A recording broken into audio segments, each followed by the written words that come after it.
always impressed me about Spencer W. Kimball. It seems to me like he never forgets who you are. He never would forget your name once he met you.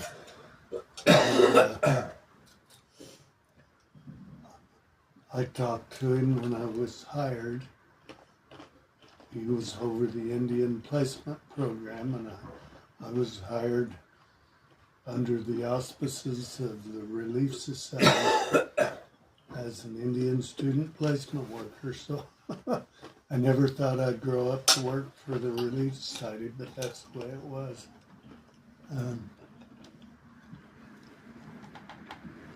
So I met him then, maybe twice at conferences that first summer. And then I didn't see him again for probably 2 years. I had met him in Argentina, but I don't know whether he remembered me from there or not. I never mentioned it to him. He may have. But then we were living in Thatcher, and I hadn't seen him or talked to him for at least 2 years. And Bert was a little baby. Mm-hmm. Bert was a baby, and President Kimball, or he was Elder Kimball then, had just had throat surgery. Mm-hmm. And he came to Safford to dedicate the new Safford Stake Center. And our boss in Family or Relief Society Social Services was actually a woman at first. But Claire Bishop was over the Indian placement workers. Can't remember the name of the woman. She's quite famous. And anyway, Claire Bishop wrote me a letter and said, Spencer W. Kimball's coming to Safford to dedicate the Stake Center there. Since he's the chairman of the Church Indian Committee, he expects to receive a report from you while he's there. And so you get all your stuff together and decide how many foster homes you need. And he'll talk to the priesthood leaders. In fact, he'll set up a meeting to talk to them and try to recruit foster families for you.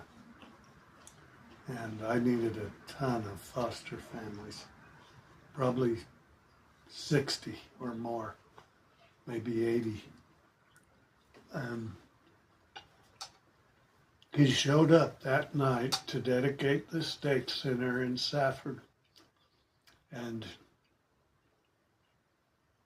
I had sent a letter telling him I'd be happy to meet with him. Well, in the meantime, he had set up another meeting in Thatcher to speak, and he had invited all the families in Thatcher to come.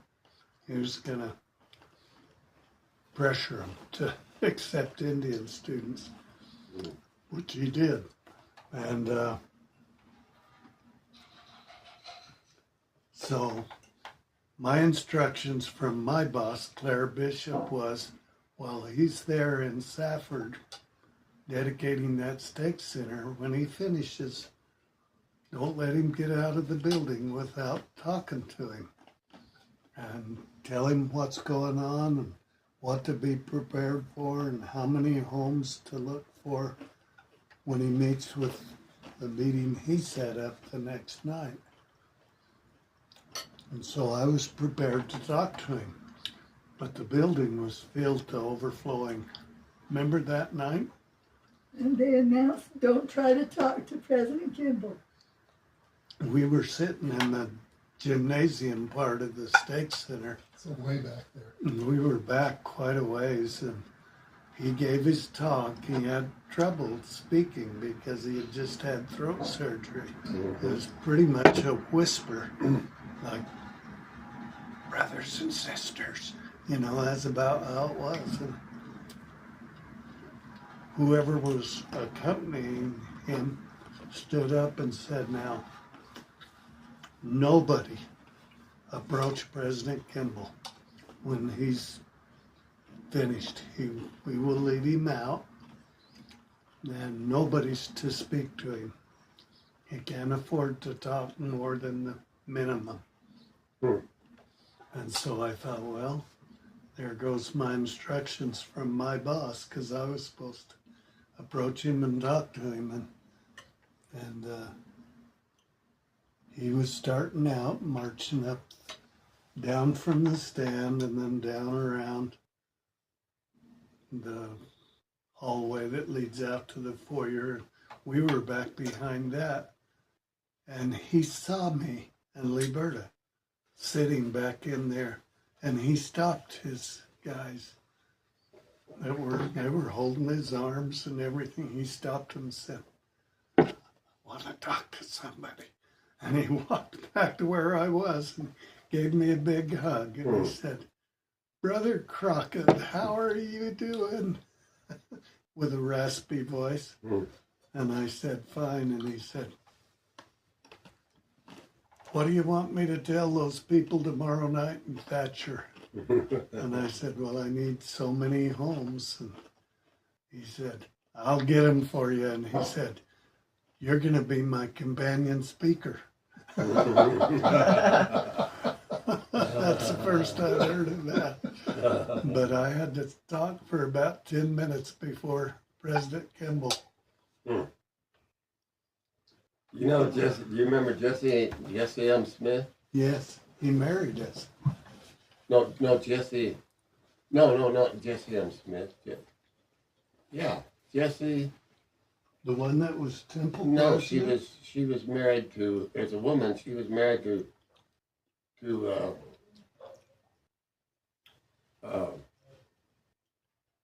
Joseph Fielding Smith.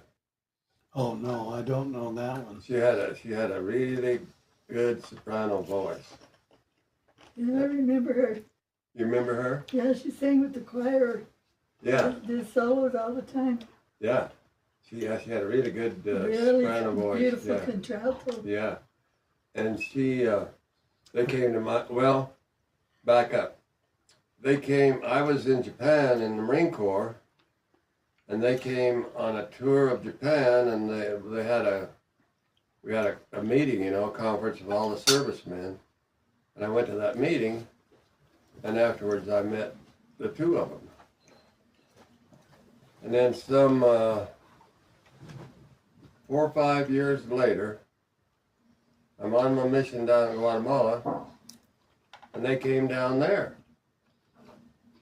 And the missionaries are all out waiting to shake their hands as they come into the mission home, And she comes up to me and she says, I know you, I've seen you, I've met you before. I said, yes, you have.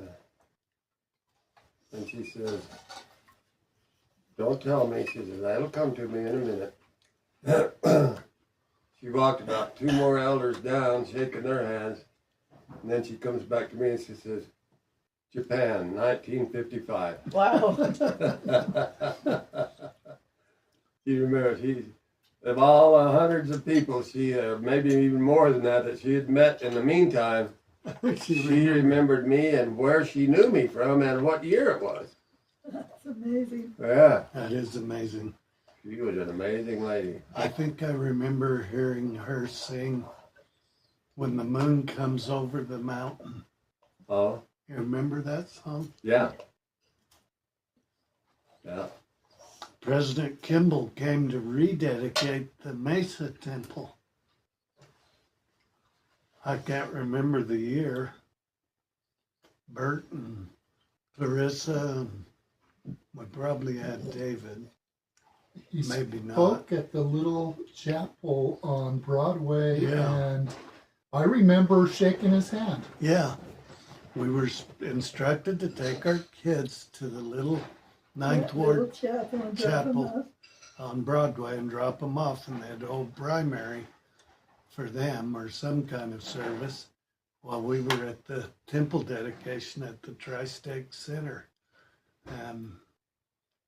And he was walking in. Yeah, Liberta and I we had just gotten out of the car and had you three little kids. And we were starting to lead you, and he drove right up next to us and got out with his driver or whoever it was. And he said, "Oh, LaRue, Liberta, how are you doing?" He knew our names. Who was this? Spencer Oh, Kimball. Spencer Dumacada. Well, he's from Stafford, and Yeah. he knew my parents really well. But Yeah. how could he remember us after the thousands Yeah. and thousands of people? Yeah. He was the state president there, and my dad was. I was amazed that he could call us by our first names. While your dad was bishop, he was the state Yeah. president. Oh, really? And my dad was bishop for like 20 years in Pima. Yeah, 20 years? Yeah. They used to do that. They used to put them in as Yeah, they bishop just and leave leave him them. there. Yeah, they don't do that anymore.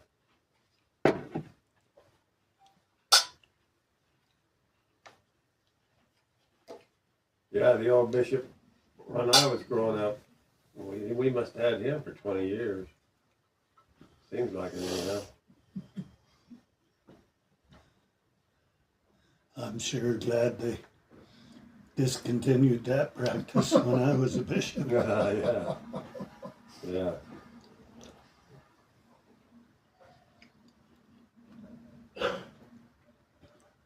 After 5 years, if they'd have told me I had 15 more years to go. Oh. We had a huge ward, 800 members. Wow. Half of them were transient. Yeah, we had the apartment complex on Shouse. Lots of transient members moving in and out of that.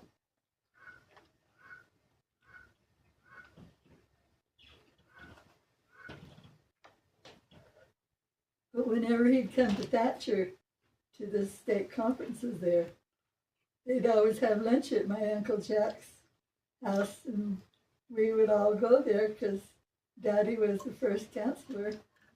Uncle Jack was the president, and we would eat lunch with him. I've eaten lunch with him 3 or 4 times. I could see him remembering your name, but I was sure shocked he knew me. Well, you're the Indian placement guy, that's why he knew you. Yeah, I guess they keep track of their employees. I never knew that. Never saw Jim Story until I went to BYU, I guess.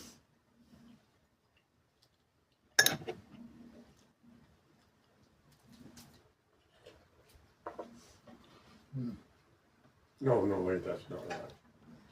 That's not right. Well, wasn't it Jesse and Smith, the man that married you and I? Yeah, he was the state president here. Yeah. He's the one that sent me on my mission. Well, he was the stake president. I had to be interviewed by the bishop and Jesse M. Smith, who was the stake president in Snowflake. And then I had to go to Phoenix and interview by Delbert Stapley. Delbert Stapley was a Marine during World War I. Yeah.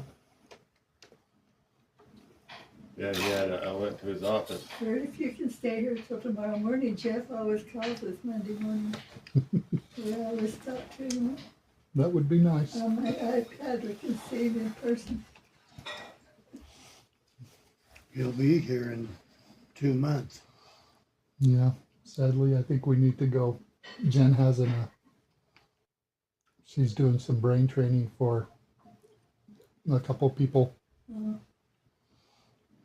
Is it the same stuff Fred's wife does? Yeah. Yeah. Oh, you're talking about